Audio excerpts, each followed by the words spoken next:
Bismillahirrahmanirrahim. Assalamualaikum warahmatullahi wabarakatuh. Bihamdillahi wassalatu wassalamu ala rasulillah wa ala alihi wa sahbihi wa mawalah wa la hawla wa la quwata illa billahi wa ba'du. Qala Allahu azza wa jalla ya ayyuhalladzina amanu taqullaha haqqa tuqatih wa la tamutunna illa wa antum muslimun. Ma'asyiral muslimin yang dimuliakan Allah Subhanahu wa taala. Alhamdulillah di malam hari ini kita kembali bisa duduk untuk bertalabul ilmi. Salawat dan salam masih tetap kita haturkan kepada Rasulullah Muhammad sallallahu alaihi wasallam. Allahumma salli ala sayyidina Muhammad wa ala alihi wa sahbihi wa man sara ala nahjihi ila yaumiddin. Pembahasan di malam hari ini kita akan membahas tentang malam pertama ketika seseorang berada di dalam kubur. Ketika Allah Subhanahu wa taala mencabut nyawa seorang insan, kemudian ruhnya diangkat ke langit. Bagi ruh orang yang beriman, maka pintu-pintu langit akan dibuka kepada mereka. Dan Allah Subhanahu wa taala akan katakan kepada dia, kembalikan ruhnya ke dalam jasadnya dan angkatlah catatannya ke tempat yang paling tinggi. Tapi kalau seandainya dia seorang kafir, munafik, jangankan lagi pintu langit kedua, ketiga sampai ketujuh, langit pertama pun tidak akan dibuka kepada orang kafir itu. Ketika ruh orang kafir ini terkafan dengan kafan dari neraka dan memiliki bau busuk yang luar biasa, dinaikkan para malaikat ke langit, maka penjaga pintu langit yang pertama tidak mau membukakan pintunya. Sehingga Allah Subhanahu wa taala firmankan, la tufattahu lahu abwabus sama wa la yadkhulunal jannah hatta yalijal jamalu fi samil khiyat. Di mana pintu-pintu itu tidak akan dibuka kepada mereka, maksudnya pintu-pintu langit. Dan mereka tidak akan dimasukkan ke dalam surga sampai ada cerita unta masuk ke liang jarum. Maka ruh itu kemudian dikatakan lemparkan ruh ini ke dalam jasadnya dan letakkan catatan di tempat yang paling rendah di sijil. Ma'asyiral muslimin yang dimuliakan Allah Azza wa Jalla, ketika ruh sudah kembali dalam jasad dalam kuburan itu, apa yang terjadi? Peristiwa apa yang berlaku? Ma'asyiral muslimin yang dimuliakan Allah Subhanahu wa taala, maka ulama mengatakan bahwa manusia ketika di malam hari atau malam pertama dalam kuburan tidak lepas daripada 4 perkara. Pertama, dhammatul qabri, yang disebut dengan himpitan kuburan. Yang kedua, fitnatul qabri, fitnah kubur yang disebut dengan su'alu malakaini, pertanyaan 2 malaikat, Munkar dan Nakir. Kemudian yang ketiga, azabul qabri, azab kubur. Dan yang terakhir, ni'matul qabri, nikmat kubur. Baru orang ini apakah kemudian dilapangkan kuburnya atau disempitkan kuburnya, tergantung kemana arahnya, kepada azab kubur ataukah nikmat kubur. Ma'asyiral muslimin yang dimuliakan Allah Subhanahu wa taala, setiap manusia, apakah Anda mukmin ataukah Anda kafir, maka setiap manusia yang dimasukkan ke dalam kuburan pasti akan mendapatkan himpitan yang disebut dengan dhammatul qabri. himpatan kuburan. Saya, Anda, siapapun, bahkan orang mulia sekalipun, mereka tetap akan mendapatkan himpitan kuburan, kecuali para nabi, terutama nabi kita yang mulia alaihi salatu wassalam, karena dia maksum. Perhatikan sebuah hadis ketika Nabi SAW menghadiri kematian Sa'ad ibn Mu'adh, yang saat kematiannya, kata Nabi SAW, turun para malaikat sebanyak 70.000 malaikat yang tidak pernah turun sebelumnya untuk menyaksikan kematian Sa'ad ibn Mu'adh ini. Bahkan arsy Allah Subhanahu wa taala tergoncang karena kematiannya.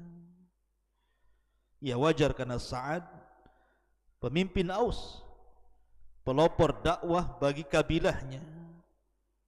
Bahkan juga dia termasuk para pemimpin dari Bani Quraidah, dan dia pula yang menyebabkan banyak orang-orang Ansar masuk Islam. Makanya wajar kematiannya menggetarkan arsy Allah Subhanahu wa taala. Akan tapi apa yang terjadi? Nabi SAW ketika melihat Sa'ad ibn Mu'adh ini, dia mengatakan ketika saat jenazahnya dimasukkan ke liang lahat, dan mengatakan, "Lau aflata ahadun min dhammatil qabri la aflata hadha Sa'ad." Kalau seandainya ada orang yang terbebas dari himpitan kuburan, tentu yang akan selamat adalah orang ini, Sa'ad ibn Mu'adh. Ma'asyiral muslimin yang dimuliakan Allah Azza wa Jalla, dalam riwayat, "Inna lil qabri dhaghtatan law kana ahadun najian minha la naja Sa'd ibn Mu'adh." Sesungguhnya kuburan itu ada himpitan. Kalaulah seseorang kemudian selamat dari himpitan itu, tentulah Sa'ad ibn Mu'adh lebih berhak untuk selamat dari himpitan, karena dia orang yang mulia, memiliki kedudukan yang luar biasa di dalam Islam. Bahkan bayi yang belum berdosa sekalipun, kata Nabi SAW, kalau seandainya ada orang selamat dari himpitan kubur, tentu bayi inilah yang harusnya diselamatkan karena belum melakukan dosa apapun. Ma'asyiral muslimin yang dimuliakan Allah Subhanahu wa taala, tentu Anda harus bedakan antara himpitan kuburan bagi orang-orang yang beriman dengan himpitan kuburan bagi orang-orang kafir. Sebab himpitan kuburan bagi orang-orang yang beriman adalah himpitan rahmah, kasih sayang. Ya, setiap himpitan pasti ada rasa sakit, tapi sakit yang dialami oleh seorang mukmin saat ada himpitan itu, sebagaimana dikatakan Imam Zahabi rahimahullahu taala, hadhihi dhammatu laysat min adzabil qabri. Himpitan itu bukan bagian daripada azab kubur, bal huwa amrun yajiduhul mu'min kama yajidu alamun faqada walada. Bahkan kata Imam Zahabi, adalah perkara yang biasa didapati seorang mukmin, seperti seorang mukmin merasa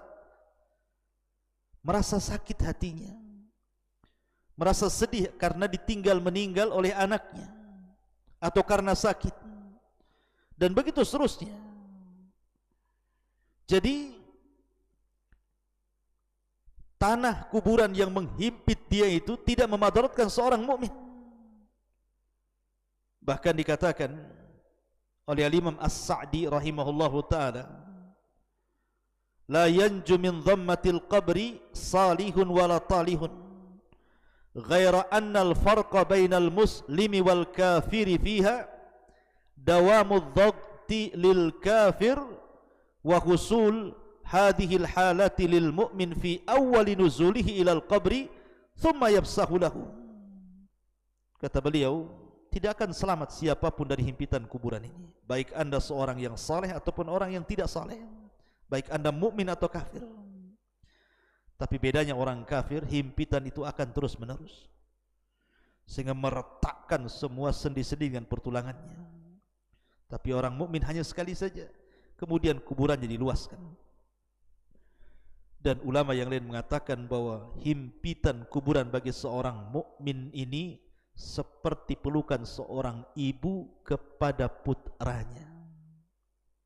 Karena kita semua tercipta dari tanah dan akan kembali ke tanah, sehingga tanah akan memeluk kita seperti pelukan ibu kepada anaknya. Berbeda dengan himpitan orang kafir, maka akan meretakkan tulang-tulangnya.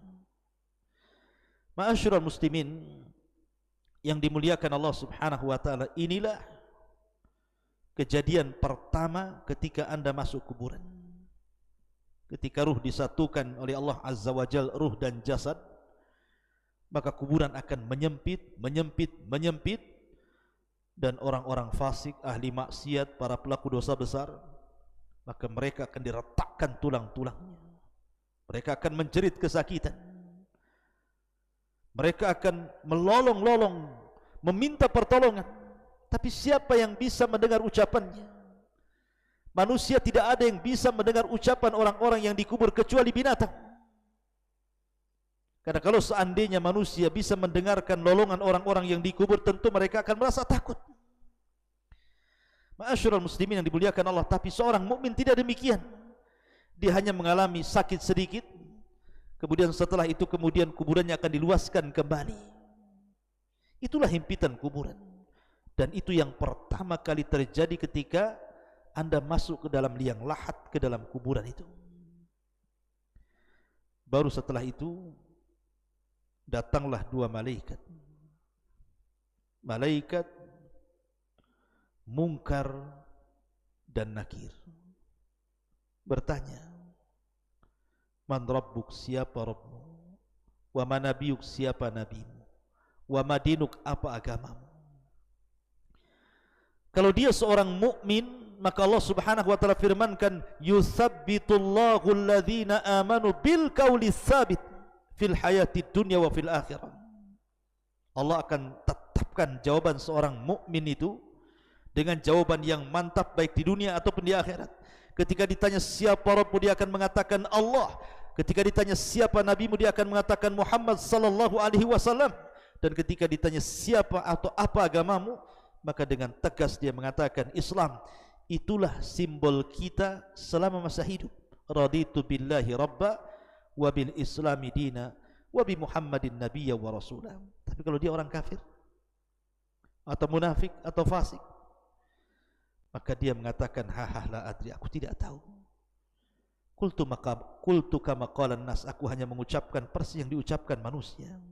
Akhirnya kemudian dia pun dipukul dengan gada yang sangat besar, yang kalau seandainya pukulan itu diletakkan di gunung Uhud, cukup menghancurkan Uhud itu. Saking kerasnya, bagaimana kalau dipukulkan di atas kepala kita. Ma'asyiral muslimin yang dimuliakan Allah Subhanahu wa taala, kalau memang dia seorang mukmin dan bisa menjawab, maka akan datang teriakan dari langit, an sadaqa abdi, hambaku telah benar. Kemudian bentangkan kepadanya kuburannya, bukakan pintu-pintu sorga kepadanya, masukkan hawa sorga ke dalamnya, bawakan makanan, minuman dan pakaian dari sorga untuknya. Dan dia merasakan apa yang disebut dengan ni'matul kubur. Disitulah datang orang yang sangat tampan, baik, ngajak bicara, lupa waktu. Tiba-tiba kiamat sudah akan dibangkitkan. Dia mengatakan, Ya Rabb, aqimis sa'ah, ya Rabb, segerakan bangkitkan kiamat supaya aku bisa kembali kepada harta dan keluargaku. Tapi orang kafir, orang fasik, dia tidak bisa menjawab, sehingga dia akan terus dihimpit dalam kuburan itu dan mendapatkan azab kubur. Ruhnya setiap hari keluar masuk neraka, naudzubillah. Ma'asyiral muslimin yang dimuliakan Allah Subhanahu wa taala, Dari sini terjadi ardu makanihi alaihi fil jannati awin nar.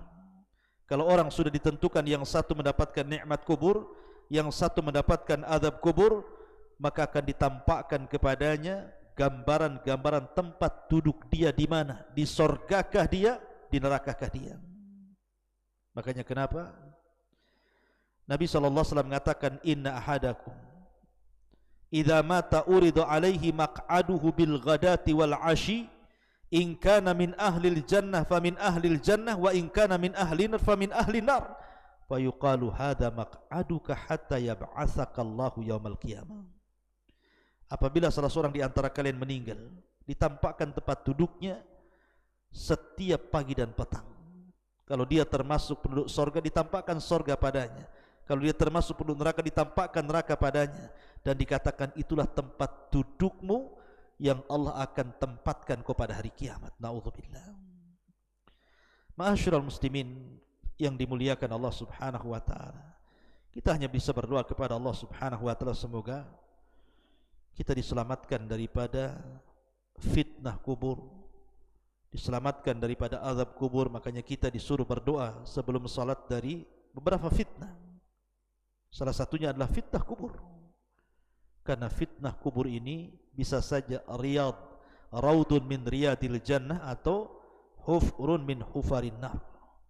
Bisa sebuah taman yang akan mengantarkan Anda ke sorga, atau mungkin lubang yang bisa akan menjerumuskan Anda ke dalam neraka. Iyadzan billah.